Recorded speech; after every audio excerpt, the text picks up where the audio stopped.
Okay, those who watch my channel, they know I bought a saw bench the other day, 520, Massey Ferguson 520 saw bench, and I'm thinking of putting it on a little grey Fergie. Now, I do have an old belt pulley tucked away up in the pallet racking, but I was talking to my neighbour, Grumpy Dave, and he's been trying to sell this one for ages, and he's always whinging about it. He reckons he put new bearings and seals in it, and it cost him $200 for bearings and seals, he said, which I don't know, I suppose it did.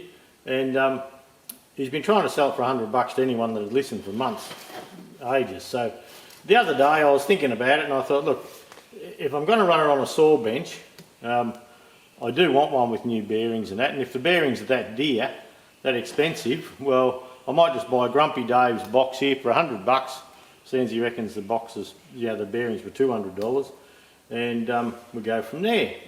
So talking to him the other day, I said, oh, is that belt pulley still for sale? You still want $100? He says, yep. And he says, for $100 I'll chuck in the spare one, which is this one here. So I said, yeah, all right, bring him over when you get a chance. And he did that the other day.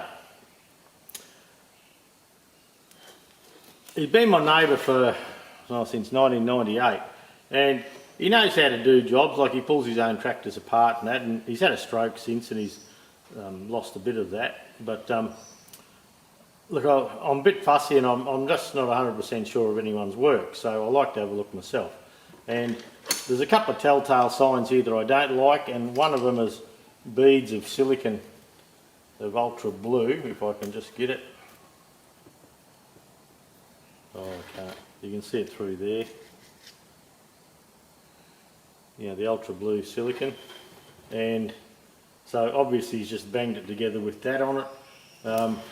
The other thing that I'm not liking is these bolts over here. I imagine they're 7/16 UNC with a 5/8 head.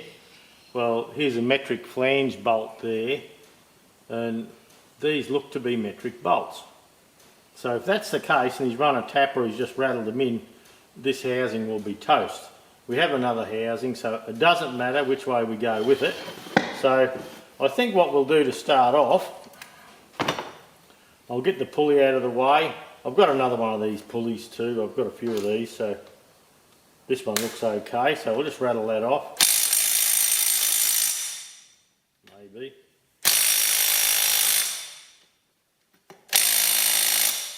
Holy, he's upped that with the nut gun, I bet you. So, let's get Big Bertha going here.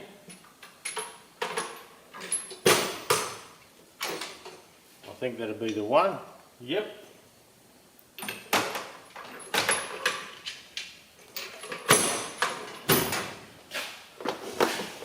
So we'll pinch the battery off this little thing.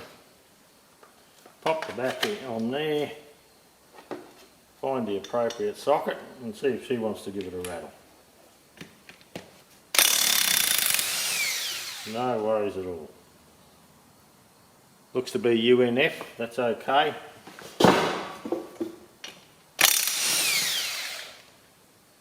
They're very short, aren't they?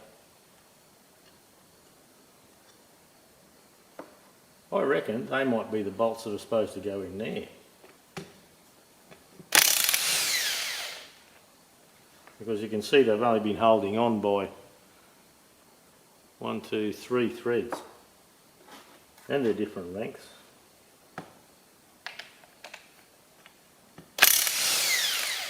This is why I do my own stuff.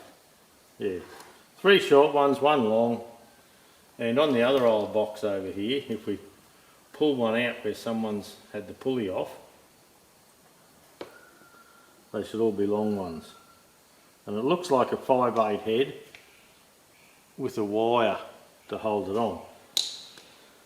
So, old Grumpy Dave, we'll get this pulley out of there.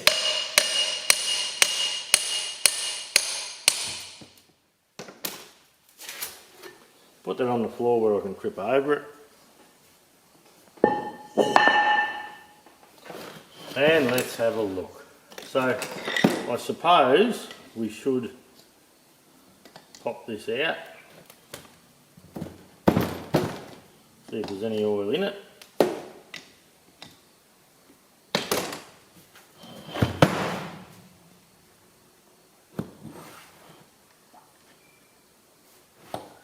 Yep, some lovely gear oil. That's a brass plug. There you go. I never knew that. And we'll try and get a little bit of oil out so we don't make a big mess on the bench.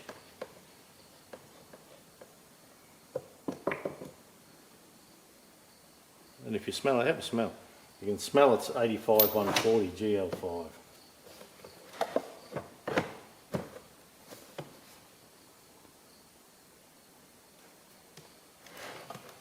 If you have a look in there, there's some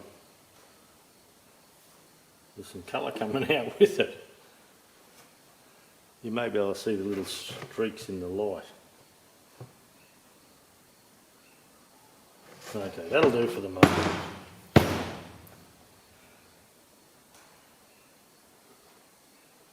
Bloody hell. Look at that, you can see the sparkles.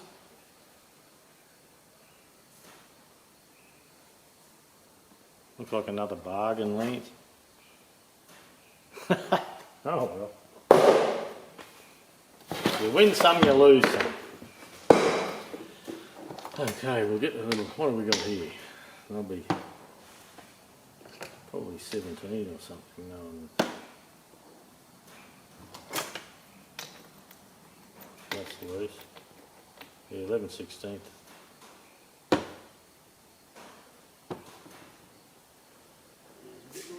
Anyway, we'll just use old Big Bertha again, I think. Yeah, see, that's a metric bolt. Yuck.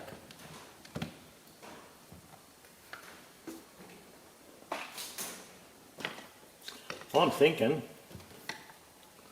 this mightn't end as well as I was hoping. Doesn't matter, does it?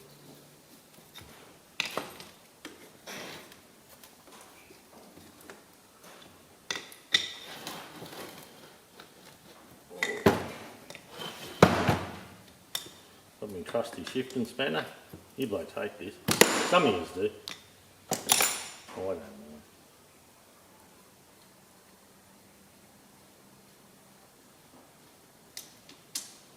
And yeah, metric bolt. We'll lock it in there.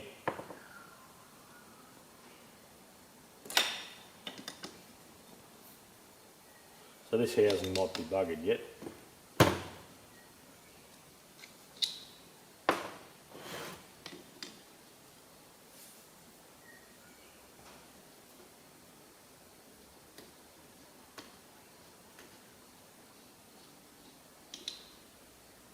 That's a big long one. Can you see the difference in the length of these?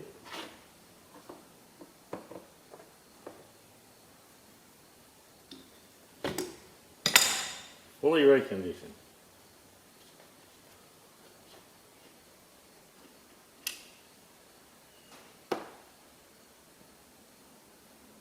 I'm pretty sure, let's just have a look.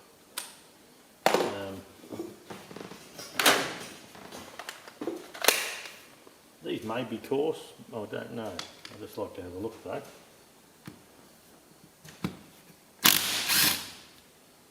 Yeah, they're a coarse bolt.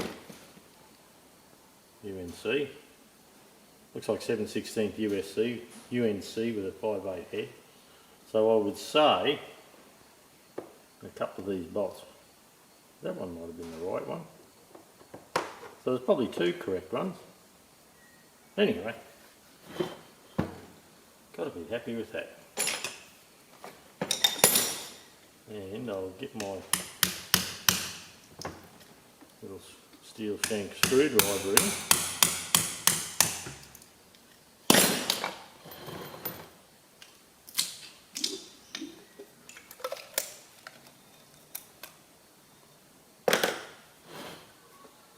So there you go. I have a little tapered roller bearing there. So I imagine this is shim adjustable. I've never had one of these apart ever. So I'll find a bit of rag.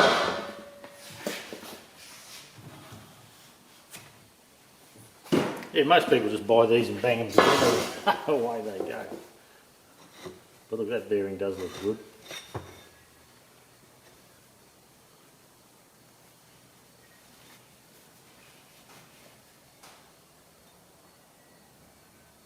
Yep, tapered roller. It is a new bearing, looks okay.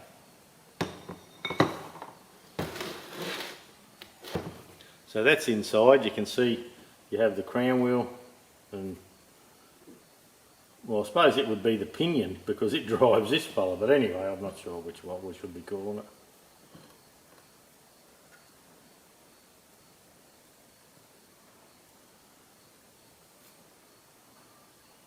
But yeah, there's no backlash there at all. Okay, get rid of some of this junk. So we have a little split pin here, so I think we'll try and undo that split pin. It's a tiny little thing. You can see, oh look, you can't really, can you? I'll try and bring you in.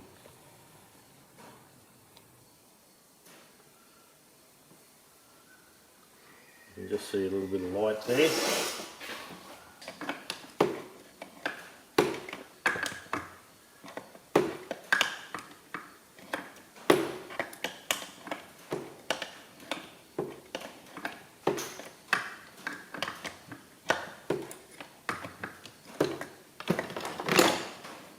Yeah, that mess I wasn't going to have on my bench. Whoop, I don't know how come the camera shifted so much, but anyway, it must be the operator, unless I've bumped it.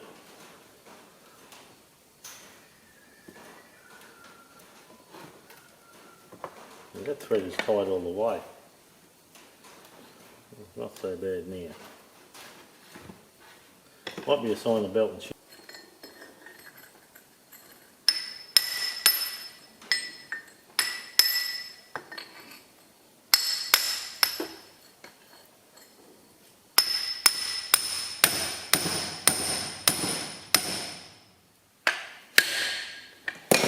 Okay, there we go.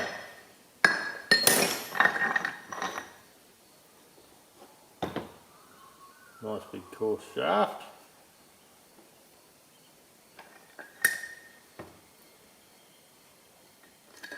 There's the bearings.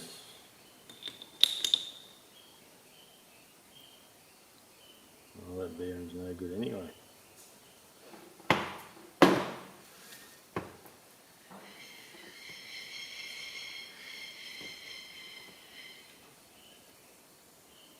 Oh, maybe alright.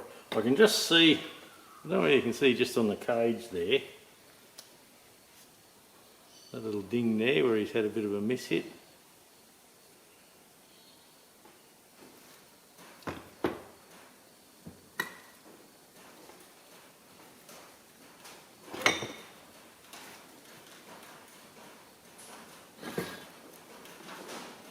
That looks okay. The bearing does look good. The cup looks good in there. The cup looks good there.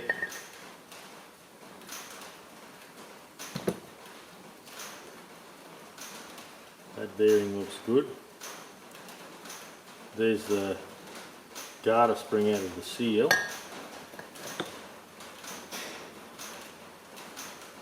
And that bearing looks good. But all the metal in here. You just see the glistening.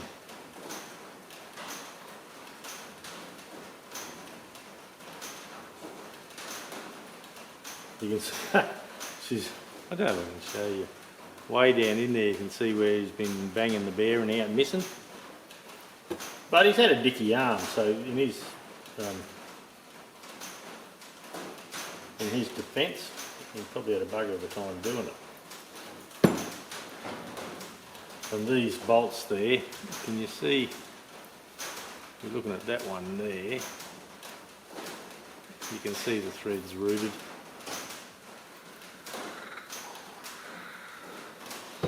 Okay. Probably not what I was hoping for, but anyway, it doesn't matter. Oh, When he comes over for yarn this I'll give him some. I'll say you bloody robbing bugger.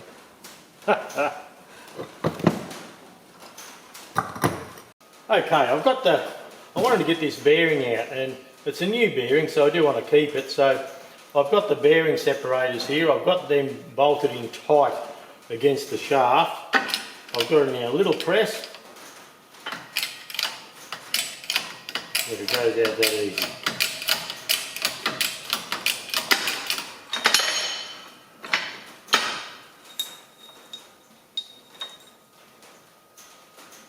That's tight there. Pardon me. I don't think I'll be able to get it down past that, but look, I'll just give this a little bit of a bump down through, and that'll give us the seal. So I just want the seal. I want to have a look at the seal, see what nick it's in. I noticed that the garter spring's not on it, so with the garter spring off, it can't be sealing. So yeah, I just like to get it off now. I'll just try and keep them all organised if I can. That new seal, I'll have to buy one of those and put in. I do need to clean this shaft up. Then this housing here, this is the end cap off this body. Now I've just cleaned up the other housing in the bead blaster. I need to give it a bit of a wash and knock the bearings out yet and a few things like that. There's a couple of little things I need to fix on that before I can continue. Now, see that there, that hole? That's not right through at all, and it's not even to the thread. But I'm going to put a bit of JB weld in there, clean it with brake cleaner and thinners and things like that. There's a little indent there that I may do the same to, and there's a little low spot in the casting there as well. They look like corrosion, and you can see down here there's a little bit of corrosion, but when we paint it, a little bit of primer down through there will fix that up. But while I've got the JB weld out, yeah, I'd really like to fix that hole there just in case that develops into something else. A little swipe across the top here, a little swipe around the corner, and the housing will just look like brand new. So I'll sort that out. In the meantime, I've got a bearing to get out here. This is out of the old box that, not the one I bought off Grumpy Dave, the other one. So I'm using a parallel punch just so I can try and come down the side there.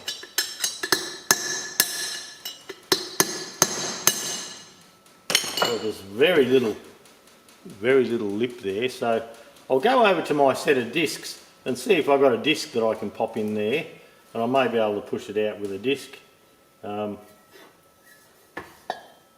This inside bearing there I should be able to come down onto and knock out.